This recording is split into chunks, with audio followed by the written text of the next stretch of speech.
오스트리아 수도 빈은 도나우 강가에 펼쳐져 있습니다. 19세기 말부터 20세기 초, 소위 세기말이라 불리던 때, 이 도시 사람들은 한 화가가 잇따라 발표한 새로운 시대의 그림을 보고 무아지경에 빠졌습니다.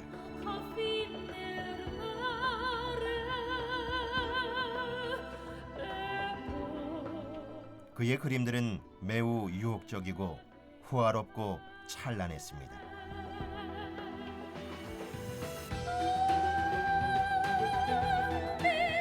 그 화가는 오늘날 경매에서 낙찰가가 한화로 2천억 원이 넘는 명화를 남긴 구스타프 크림트였습니다. 그는 왜 그토록 화려한 그림을 그렸던 것일까요? 유럽 예술기행 미로. 오늘은 19세기의 화려함이 남아있는 오스트리아 빈을 찾아갑니다.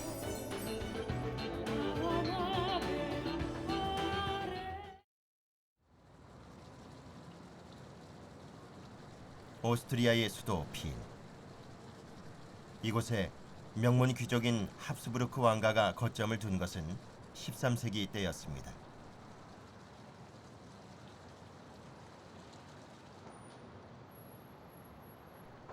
빈은 그 후 합스부르크 왕가가 통치를 한 약 650년 동안 유럽을 대표하는 대도시로 발전했습니다. 그리고 그와 동시에 이 도시엔 우아하고 세련된 다양한 문화가 탄생했습니다.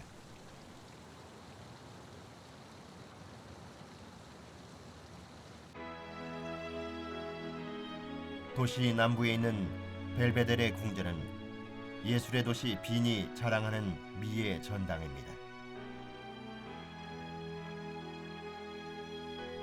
이 궁전은 오스트리아의 국립미술관으로 정원이 무척 넓고 아름답습니다.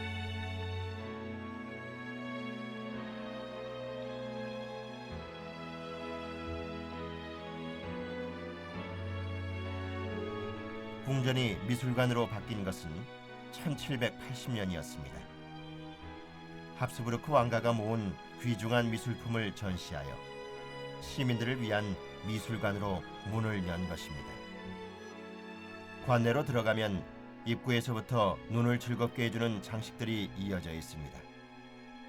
그것들을 보고 있으면 이곳에 전시된 작품들을 감상할 생각에 자연스럽게 마음이 설레져 옵니다.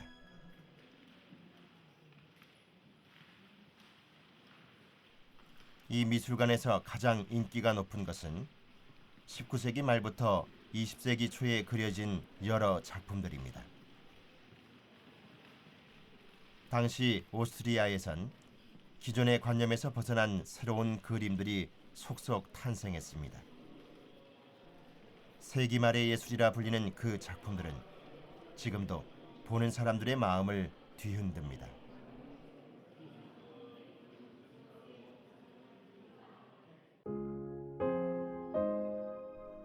에곤 실레가 그린 죽음과 소녀입니다. 실레는 마음의 어두운 한 부분을 독특한 터치와 색채로 숨김없이 표현하여 사람들에게 충격을 준 화가였습니다.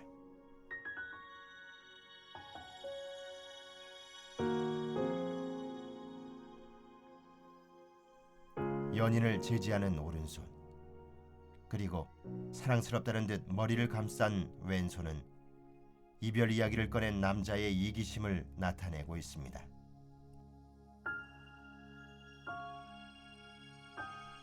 그리고 가늘게 뻗은 여성의 팔을 통해 시련의 절망감이 절절히 전해져 옵니다.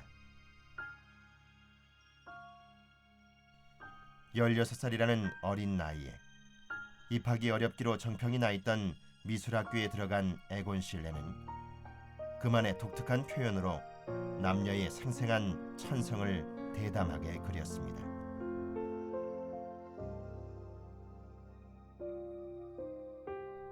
실레가 1918년에 그린 가족이란 작품입니다. 당시 신혼이었던 실레는 아내가 임신했음을 알고 아직 본 적 없는 아이의 모습까지 더하여 이상적인 가족의 모습을 그림으로 나타냈습니다.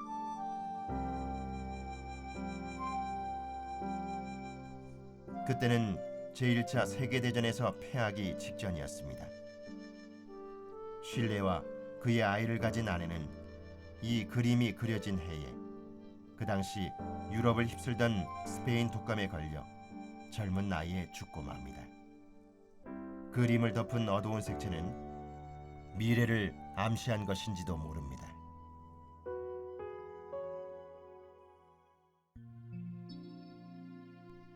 에곤 실레와 대조적이었던 화가가 구스타프 크림트입니다. 크림트는 실레보다 28살이나 나이가 많았습니다. 클림트는 실레와 화풍은 달랐으나 실레의 재능을 일찍부터 알아보았고 그래서 다방면으로 실레에게 도움을 주었다고 합니다. 그는 화려함과 풍부한 장식으로 화면을 구성하여 사람들을 매료한 새로운 시대의 화가였습니다. 그는 당시 유행했던 공예적인 기법에 새로운 예술을 추구한 것입니다.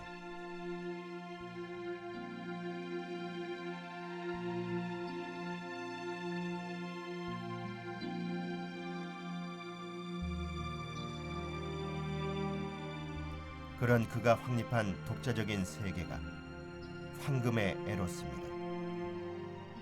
크림트는 아름답고도 관능적인 여성의 모습을 화려한 금장식으로 대담하게 강조해 외설스러운 화가라는 비판을 자주 받았습니다.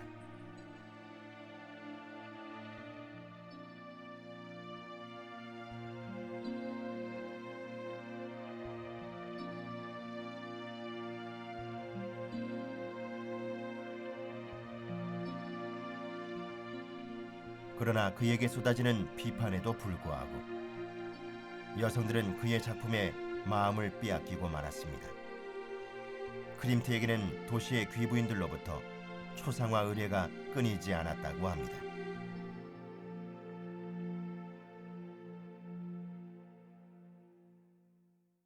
Judith painting of Klimt because he's very she has many character I think.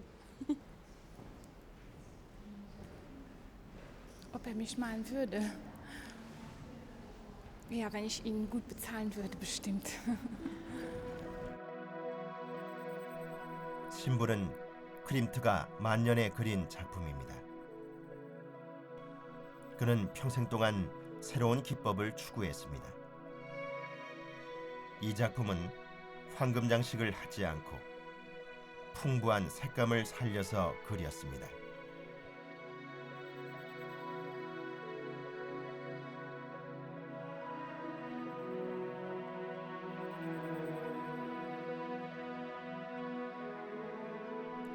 회화 기법은 바뀌었어도 역시 그의 주제는 관능적인 여성들이었습니다. 그에게는 남성을 편안하게 하고 새로운 생명을 낳는 여성의 존재야말로 삶의 기쁨이자 희망의 상징이었던 것입니다.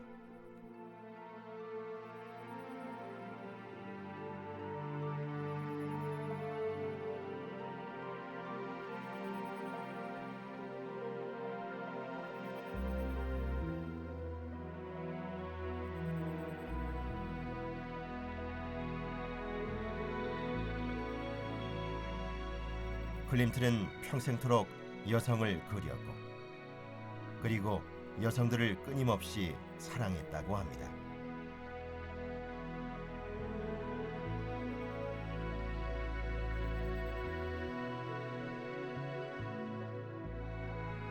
이 그림 속의 인물은 클림트 본인입니다. 여성들에게 둘러싸여 있는 모습이 정말 행복해 보입니다.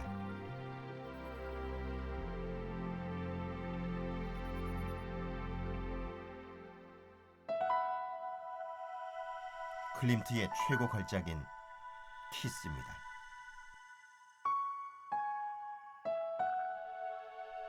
화면 전체가 황금빛으로 덮여 있습니다.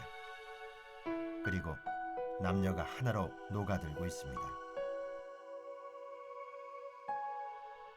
클림트는 이 그림에서 사랑하는 사람들이 함께 나누는 천상의 기쁨을 훌륭하게 표현했습니다. 키스를 받기 직전 황홀해하는 여성의 표정은 보는 사람으로 하여금 눈을 떼지 못하게 합니다.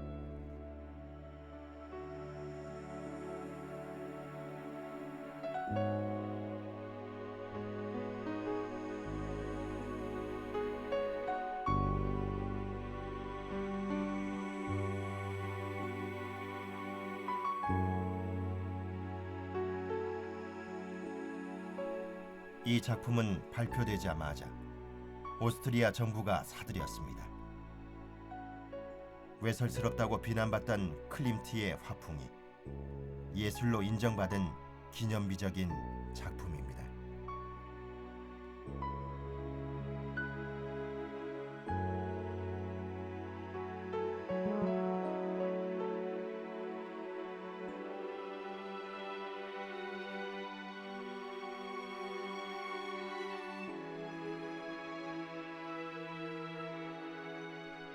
구스타프 클림트는 붓을 놓을 때까지 풍부한 장식과 관능적인 표현을 계속했습니다. 그리고 그의 그림은 지금도 사람들의 마음을 사로잡습니다. 그의 화려한 화풍은 그 시대의 상징이기도 합니다.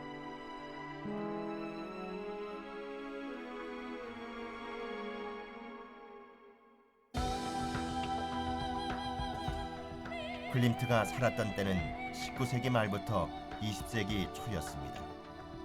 그때는 어떤 시절이었을까요?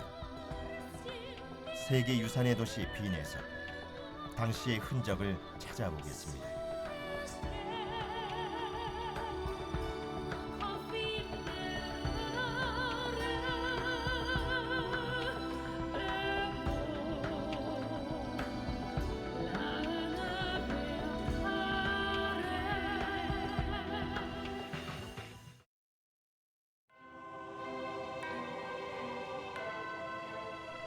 도나우 강가에 펼쳐져 있는 도시 빈. 이곳엔 세계유산의 도시답게 화려한 역사와 우아한 문화가 남아 있습니다.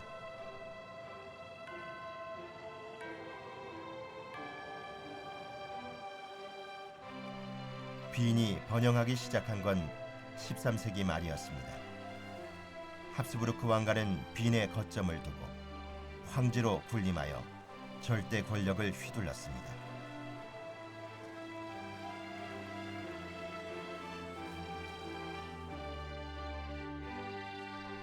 왕궁에는 2개의 왕관이 남아 있습니다.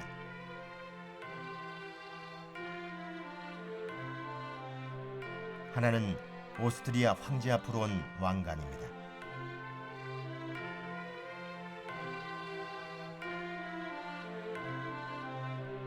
그리고 또 하나는 신성 로마 제국의 왕관입니다. 신성 로마 제국이란 로마 교황에게 인정받은 유서 깊은 종교 국가라는 의미입니다. 중앙유럽 일대가 주요 영토였습니다. 합스부르크 왕가는 사랑이 가득한 가톨릭의 가르침을 바탕으로 거대한 제국을 이룩했습니다. 그리고 역대 황제는 나라의 평화와 발전을 위해 최선을 다했습니다.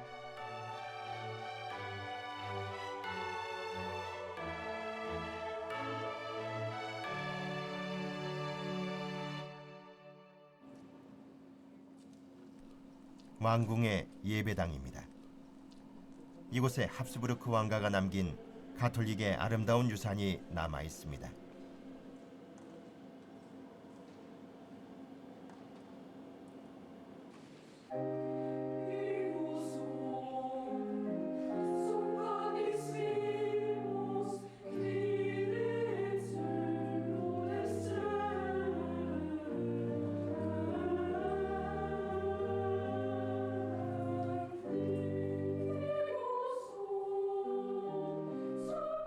(15세기) 말 당시의 황제 막시밀리안 1세가 설립한 빈 소년 합창단입니다. 그들은 예수 그리스도에게 평화로운 나날이 되기를 기도하며 맑고 투명한 목소리로 노래를 불러왔습니다. 지금도 이 도시 사람들은 매주 일요일 이 성당을 찾아 마음을 깨끗이 하고 있다고 합니다.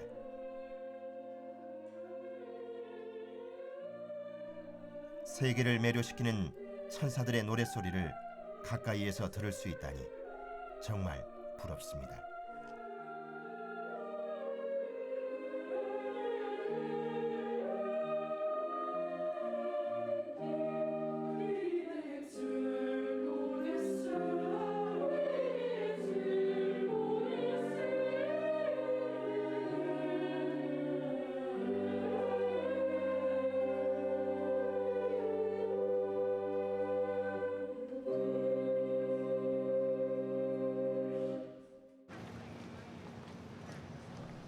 빈의 상징이자 107m의 높이를 자랑하는 슈테판 대성당은 사람들의 기도가 하늘에 닿도록 뾰족한 지붕을 한 고딕 양식의 건물입니다.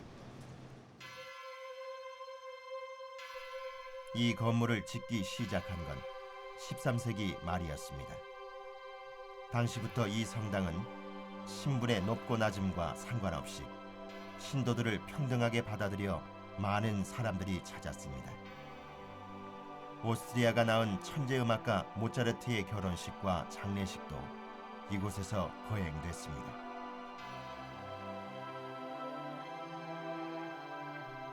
가톨릭의 마음을 의지한 지 약 600년.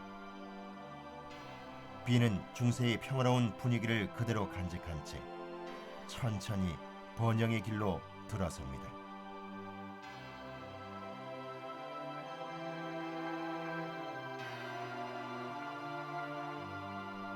전통의 도시 빈에 근대화의 파도가 밀려온 것은 19세기 중반이었습니다. 바로 크림트가 태어난 시대였습니다. 당시 오스트리아는 산업혁명이 한창이었습니다. 빈에는 활기가 넘쳤고 국내뿐 아니라 유럽 각지에서 일자리를 찾아 사람들이 몰려들어 인구는 200만 명까지 급증했습니다. 그래서 당시의 황제 프란츠 요제프 1세는 도시를 새로 정비하기 시작했습니다. 제일 먼저 한 것은 시가를 둘러싸고 있던 성벽을 철거하는 것이었습니다.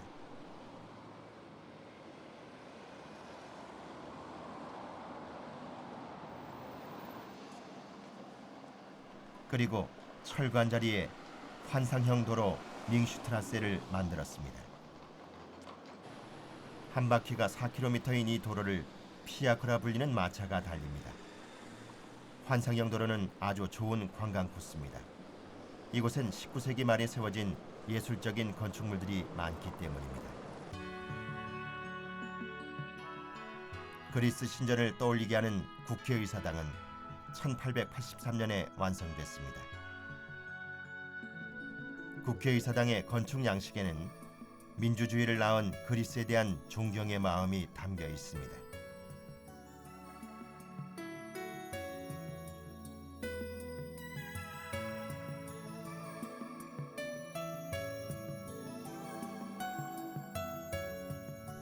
역시 1883년에 건설된 빈 시청사는 중세의 옛 영화를 떠올리게 하는 고딕 양식으로 지어졌습니다.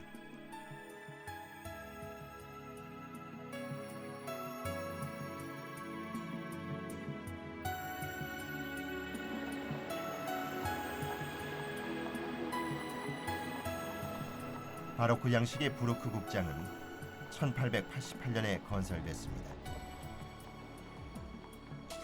다채로운 건축 양식이 도시의 품격을 한층 높이고 있습니다.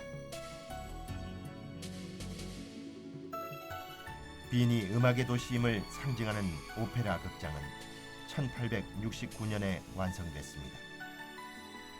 그림트가 태어난 19세기 말은 건설붐이 일어난 열기와 흥분의 시대였던 것입니다.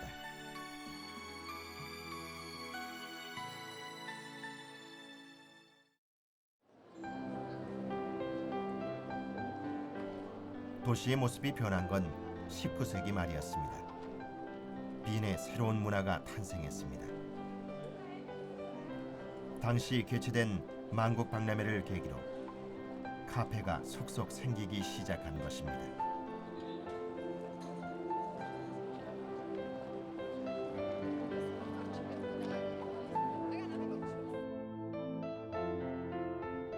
(1880년에) 문을 연 카페 슈펠은 빈이 자랑하는 유서 깊은 카페 중에서도 으뜸인 곳입니다. 우아함과 품격을 느낄 수 있는 유명한 카페입니다.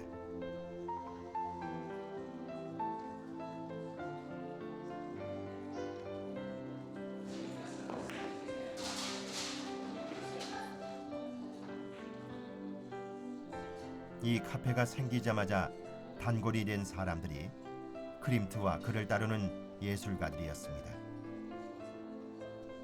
그들은 가벼운 식사와 음료를 즐기며 새로운 시대에 어울리는 예술을 추구하고자 열띤 토론을 펼쳤다고 합니다.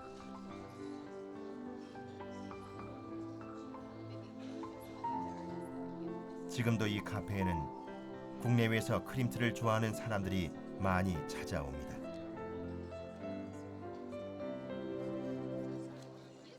Chicago, United States.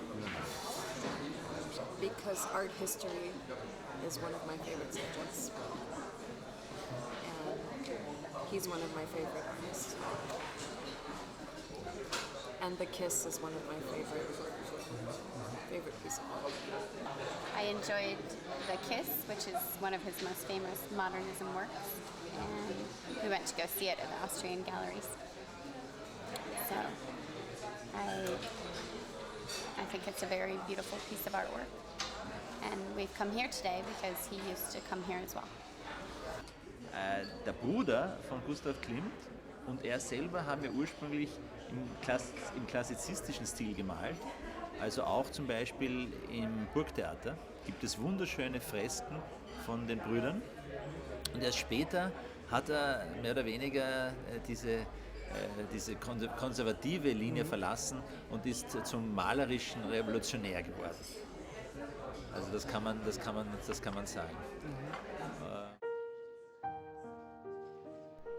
새로운 예술을 추구하며 격렬한 논쟁을 벌였던 클림트와 예술가들. 그들의 열기와 흥분은 대대로 카페 주인에 의해 전해져 왔습니다. 현재 카페를 경영하고 있는 스타우브 씨는 미술사의 귀중한 증언자입니다.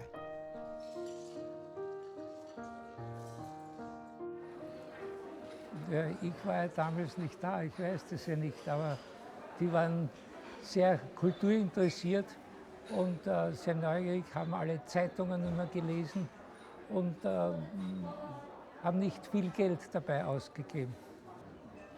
Und es war noch etwas Besonderes am Sperl, dass hier eben viele Künstler verkehrt haben, aber auch Militär. Junge Kadetten, denn unser Nachbar war die K&K-Kriegsschule. Das waren die kleinen Söhne von den Herzögen und Fürsten, die haben dort das Kriegshandwerk gelernt. Und normal hat sich das Militär immer in ein Kaffeehaus gesetzt und die Künstler in ein anderes Kaffeehaus. Aber im Sperl, da haben sie sich zusammengesetzt und haben sich auch vertragen. 시대를 넘어 클림트와 교류할 수 있는 이곳은 매력이 넘치는 카페입니다.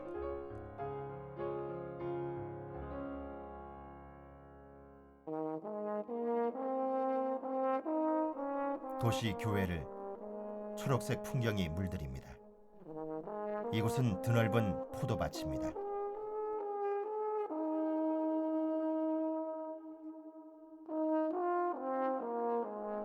빈에서 포도 재배가 시작된 것은 고대 로마 시대부터였습니다.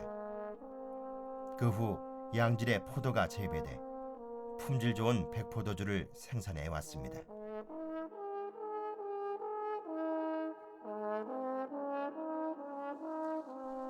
이곳에선 15종류의 포도를 섞어 향긋한 포도주를 만들고 있습니다.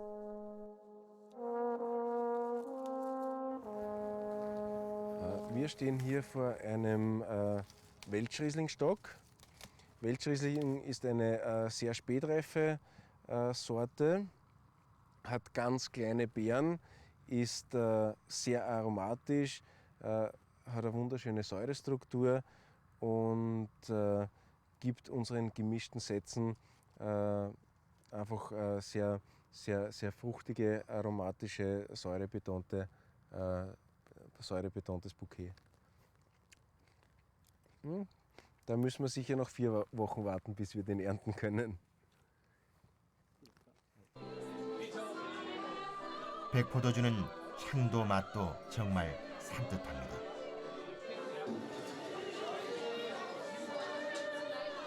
클림트도 매일같이 호이리게에 와서 웃고 즐겼다고 합니다. 이곳에선 포도주와 요리 그리고 담소를 즐길 수 있습니다. 그러나 이곳의 매력은 그뿐만이 아닙니다.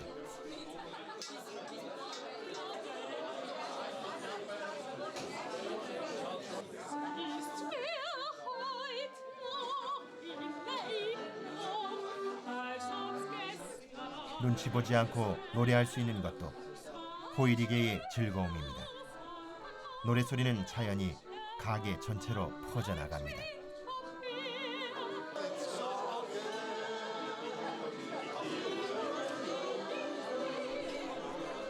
향긋한 술과 맛있는 음식, 그리고 즐거운 음악에 흠뻑 취했던 19세기 말. 그때는 사람들이 인생을 즐긴 환희의 시대였습니다.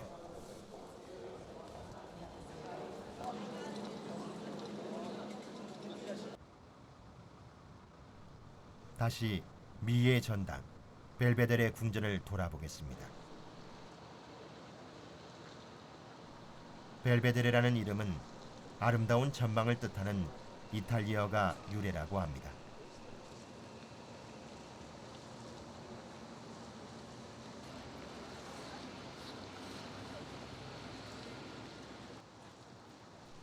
구석구석까지 잘 손질된 훌륭한 정원 너머로 빈의 거리가 펼쳐져 있습니다.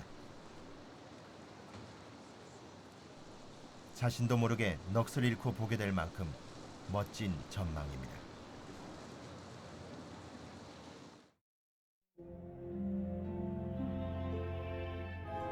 빈의 거리를 걷다 보면 클림트의 작품에서 새로운 매력을 발견할 수 있습니다.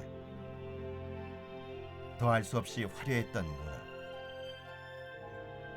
그리고 사람들이 만끽했던 삶의 기쁨.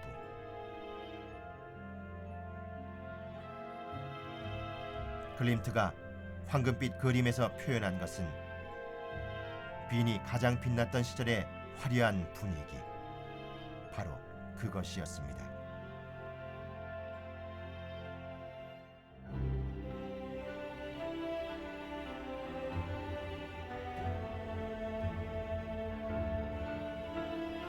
클림트가 세상을 뜬 것은 1918년이었습니다.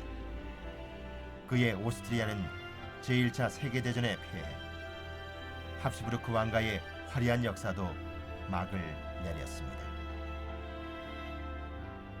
클림트는 그야말로 빈의 마지막 황금 시대를 산 화가였던 것입니다.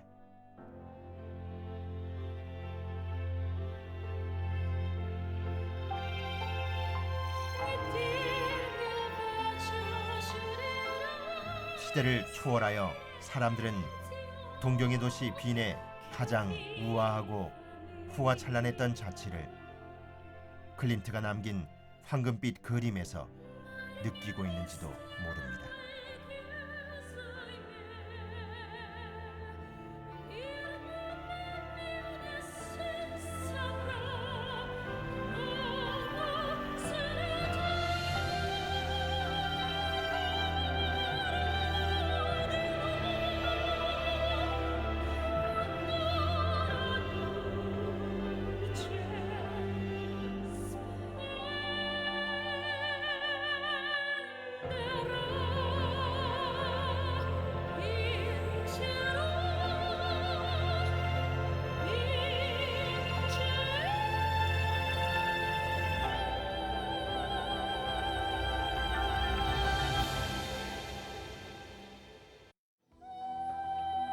독일의 수도 베를린.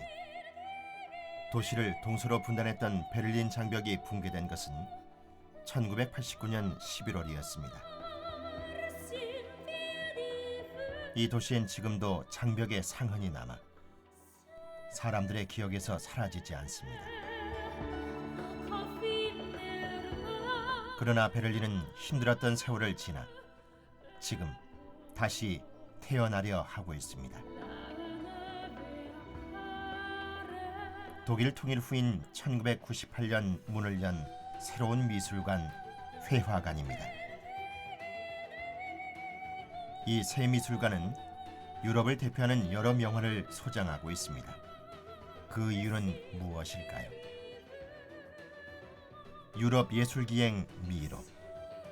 오늘은 서독과 동독이 통일한 지 20여 년이 지난 독일의 베를린을 찾아갑니다.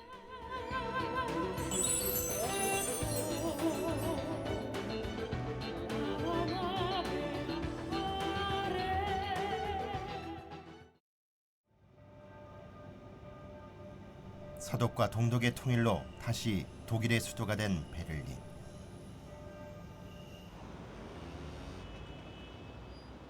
이 도시의 중심지는 포츠다머 광장입니다.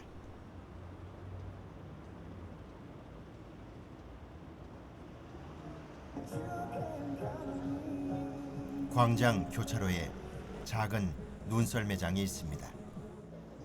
베를린은 북위 52도로 서울보다 훨씬 북쪽에 위치해 있습니다.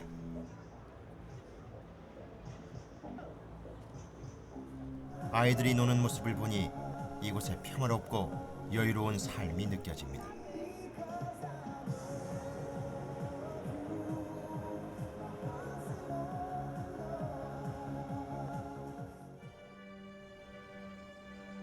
그러나 이 광장의 반대편에는 예전의 베를린 장벽이 남아 있습니다.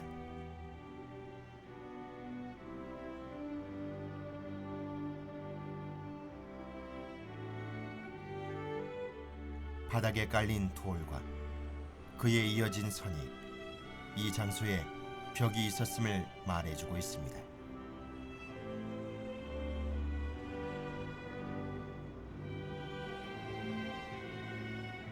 포츠다머 광장 가까이 새로 생긴 쇼핑센터 옆에 초록색 띠가 이어져 있습니다.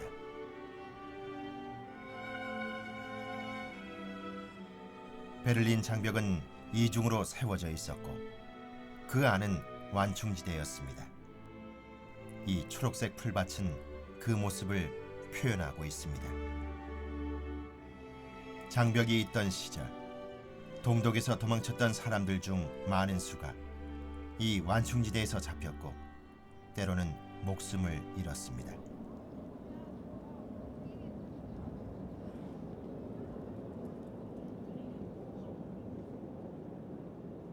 이곳은 옛 독일 제국의 의사당이었는데 제2차 세계대전 때에는 지상전의 무대가 됐습니다. 그리고 독일이 통일한 후 다시 단장해 지금의 모습이 됐습니다.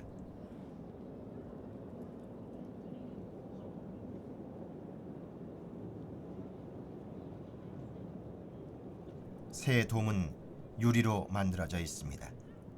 열린 국회를 지향했음을 알 수 있습니다.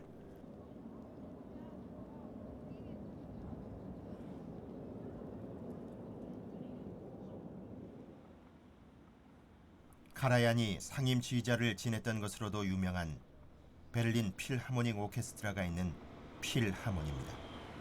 새 건물 같지만 건설된 건 1963년입니다.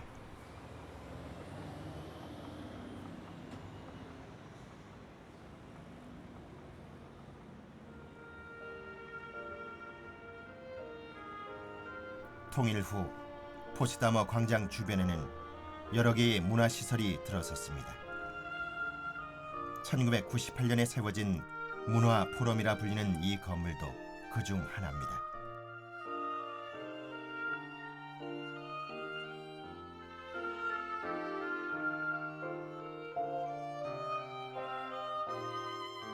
이 문화포럼의 중심이 바로 회화관입니다. 중앙의 넓은 홀에서 시대와 지역별로 나뉘어 전시된 방으로 자유로이 들어갈 수 있습니다.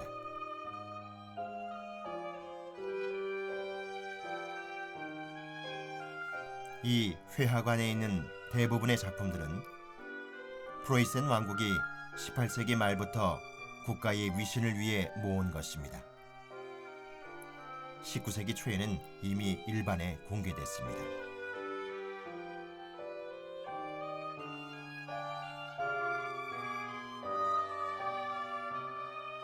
14세기에서 15세기 르네상스를 대표하는 이탈리아 화가 라파엘로가 그린 성 모자상입니다.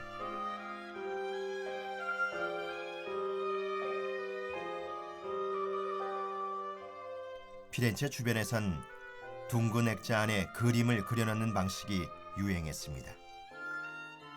성당의 둥근 창에 그림을 끼워 넣기 위해서였습니다.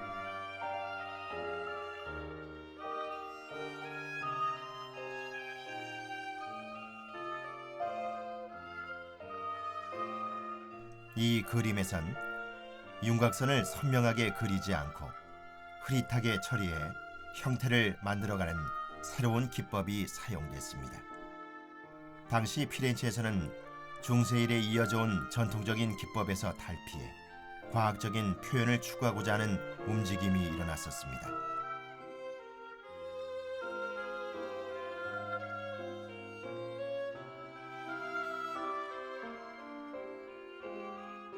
그 중심 인물이 바로 레오나르도 다빈치였습니다. 라파엘로는 다빈치의 화실을 다니며 기법을 배웠다고 합니다. 이 그림에도 다빈치의 영향이 나타나 있습니다.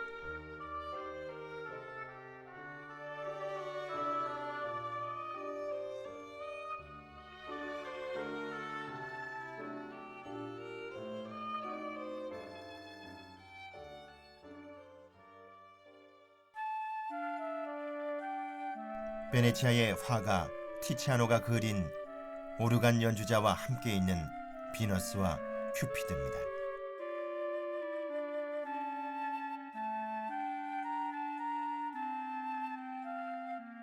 티치아노는 신성 로마 제국의 황제였던 카를 5세와 그 아들 펠리페 2세의 총애를 받은 궁정 화가였습니다. 그는 비너스를 많이 그렸고 유럽 각지의 왕족들 사이에서 인기를 끌었습니다.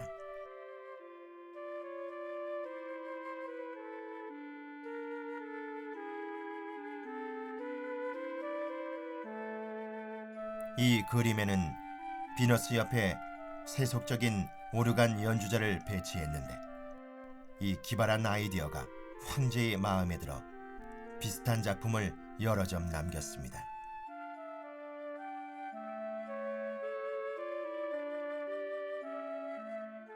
배경만 다르게 한 그림이 스페인의 프라도 미술관에도 있습니다. 카를 5세는 신성 로마 제국의 황제면서 동시에 스페인의 왕이기도 했는데 이 그림에선 그런 역사도 엿볼 수 있습니다.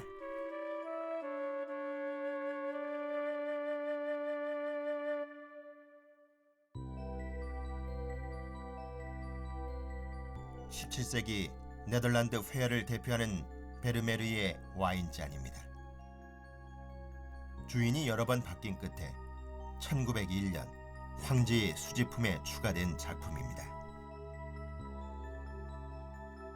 당시는 창이 빈틈없이 칠해져서 지금 이 그림과는 많이 달랐다고 합니다.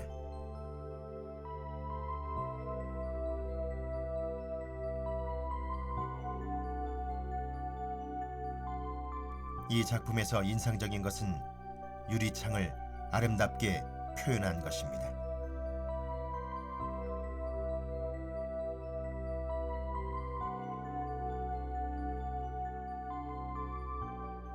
투명한 유리창과 그 사이로 들어오는 약간의 빛이 섬세하게 그려져 있습니다.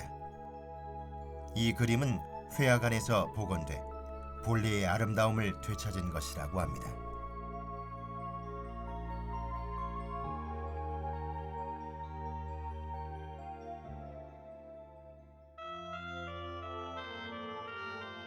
베르메르의 다른 작품인 이 그림도 다양한 주인을 거쳐 1874년 황제의 수집품 목록에 든 것입니다.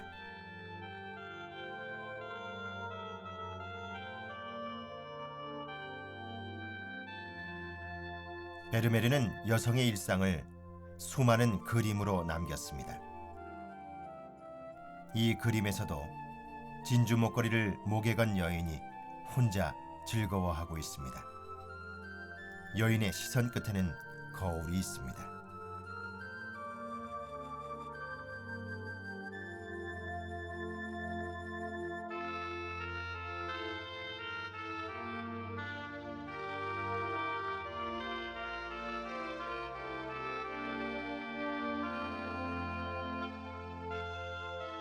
그러나 제2차 세계대전이 모든 것을 바꾸어 버렸습니다.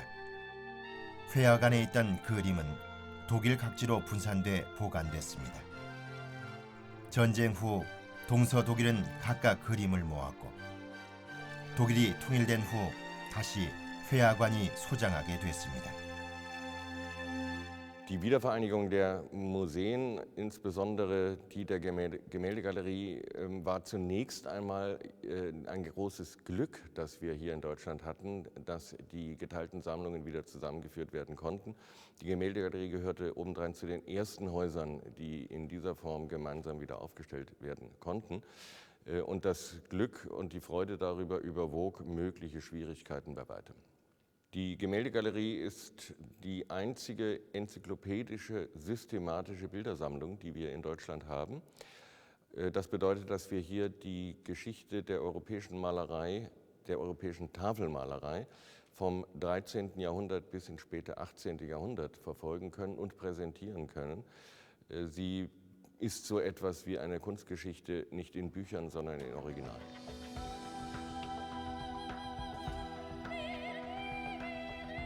회화관에서 특히 인기인 방이 있습니다.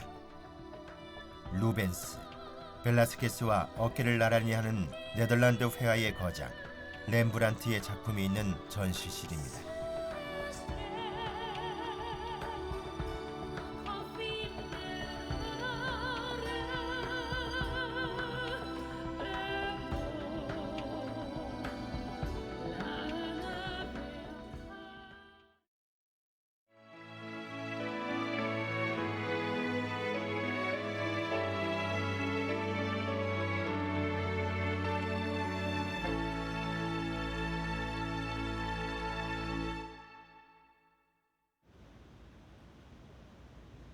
베를린에서 예전에 동덕이었던 지역의 특징은 지금도 볼 수 있는 중후한 건축물과 폭이 넓은 길입니다.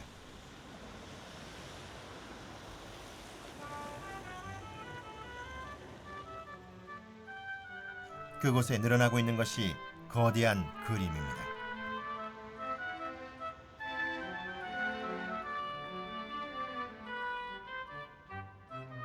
이 그림은 차도에서 보면 마치 옆 건물의 창문과 일직선으로 이어져 있는 듯이 보입니다.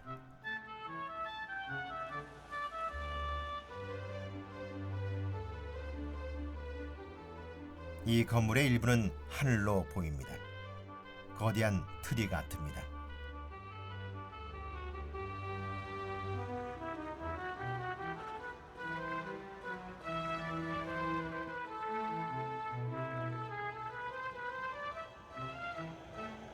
베를린 월드컵이 열렸던 해에 그려진 브라질 팀 그림입니다.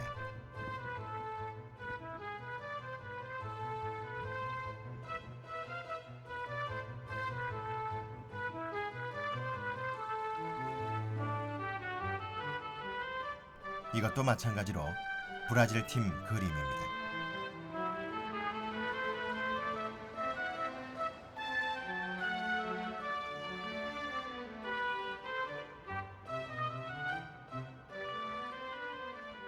독일의 통일을 축하하기 위해 그려진 그림입니다.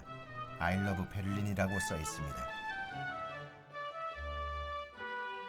그리고 베를린 장벽에 대해 얘기해주는 그림도 있습니다.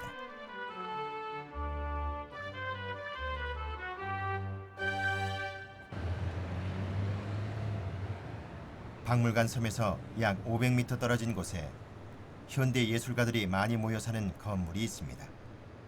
바로 타일레스라 불리는 곳입니다.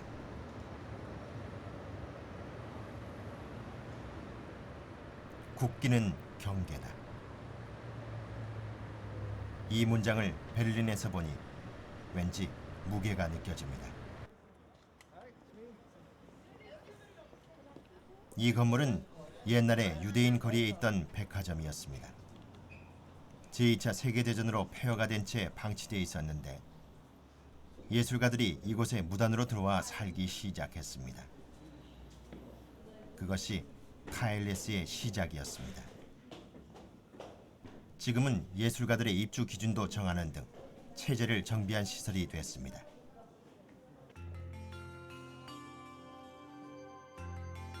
건물 안에는 전시를 위한 공간과 예술가들의 화실이 있습니다.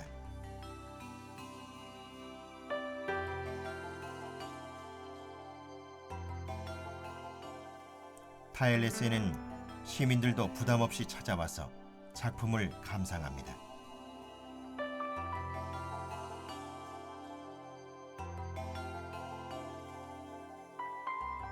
복도 벽 한 면에 작은 종이들이 빼곡히 붙어 있습니다.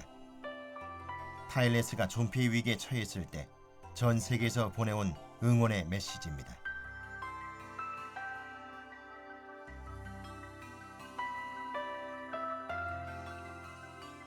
이렇게 응원해주는 사람들 덕분에 지금은 베를린시의 지원을 받으며 건전하게 운영되고 있습니다.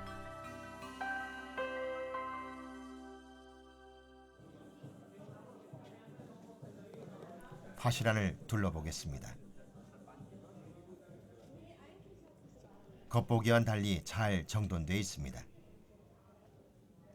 이 정도 넓이의 공간을 사용하는데 한 달에 내는 돈이 1유로밖에 안 된다니 정말 매력적입니다. 이 예술가는 베를린에 살고 있지만 여기를 사용하기 시작한 지 5년이 됐다고 합니다.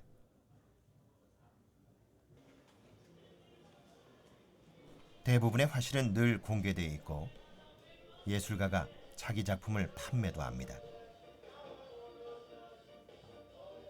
이렇게 제작 중인 모습도 자주 볼 수 있습니다. 이 사람은 프랑스에서 왔다고 합니다.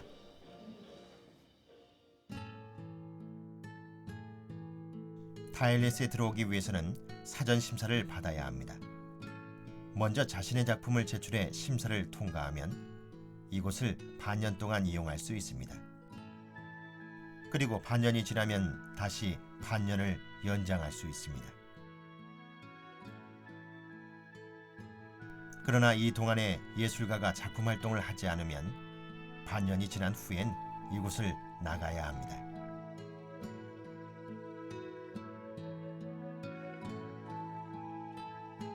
이 사람은 이탈리아 베네치아에서 왔다고 합니다. 전람회 소개 문구를 쓰고 있습니다.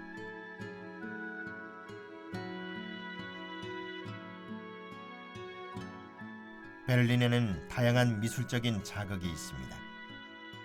그리고 지금은 독일도 베를린시도 예술을 하고자 하는 사람을 받아들이려는 노력을 하고 있습니다. 타일레스에 들어올 수 있는 인원은 80명인데 요즘에도 전 세계에서 입주 문의가 끊이지 않는다고 합니다.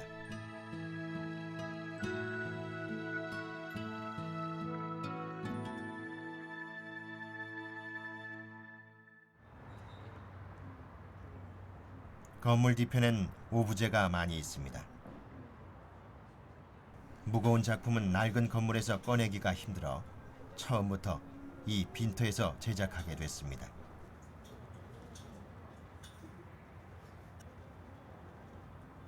이것도 많은 사람들로 북적입니다.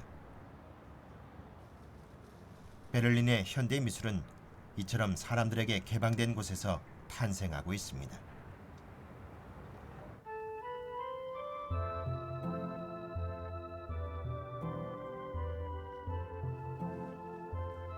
회화관에서 가장 오래된 그림은 무엇일까요?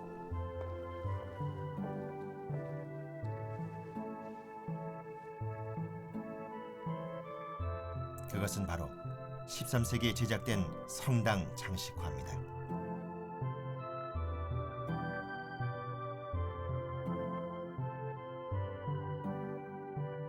나무판을 한 장 깎아서 금박을 입히고 거기에 금장식을 더하고 그 위에 그림을 그렸습니다.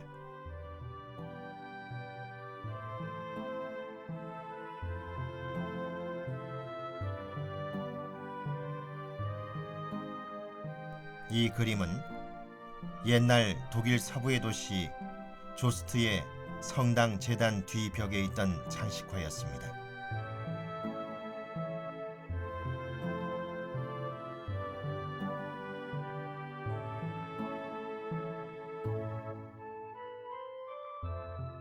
그 성당이 19세기에 대규모 개축을 하게 돼 이 그림은 회화관의 소장품이 됐습니다.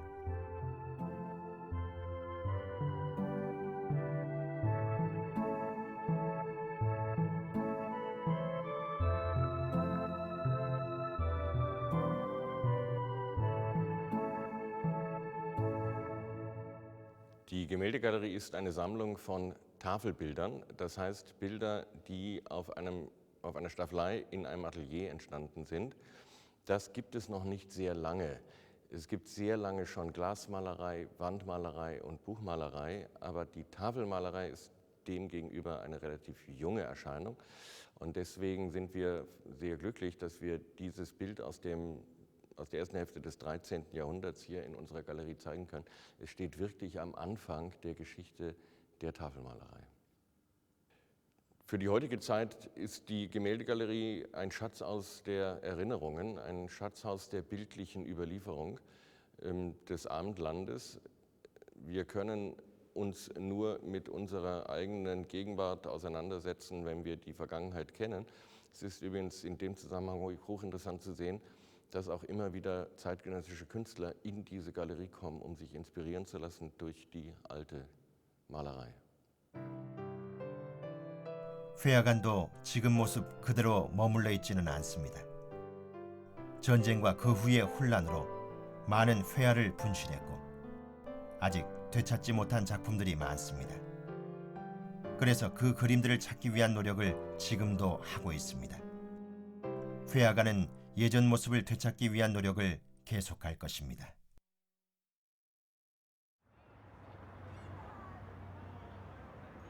베를린이 자랑하는 큰 거리가 운터덴 린덴입니다.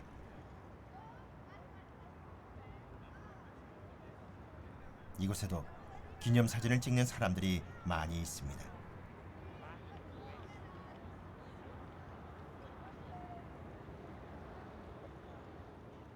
이곳은 브란덴부르크 문입니다. 독일 통일의 상징입니다.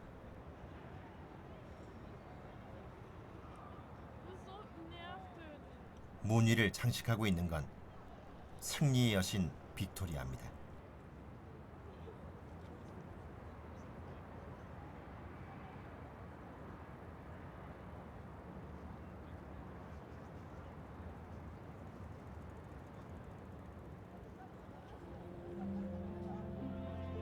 독일이 동서로 분단돼 있던 때 이 문 건너에는 장벽이 있었습니다. 그러나 지금은 이 문을 통해 누구든지 원할 때는 언제나 자유로이 드나들 수 있게 됐습니다. 독일이 통일한 지 20여 년이 지난 지금 베를린은 새로운 길을 가기 시작하고 있습니다.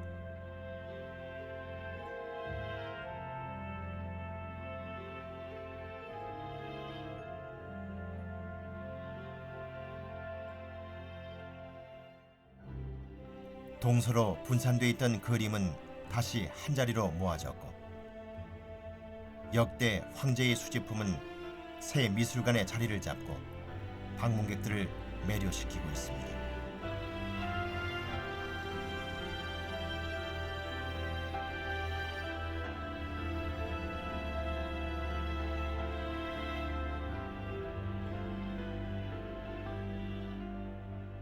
독일을 동과 서로 나누었던 베를린의 장벽 자체가 지금은 예술이 됐습니다. 분단의 역사는 많은 예술가들에게 자극을 주고 있으며 도시에는 개성 넘치는 아름다움이 탄생하고 있습니다.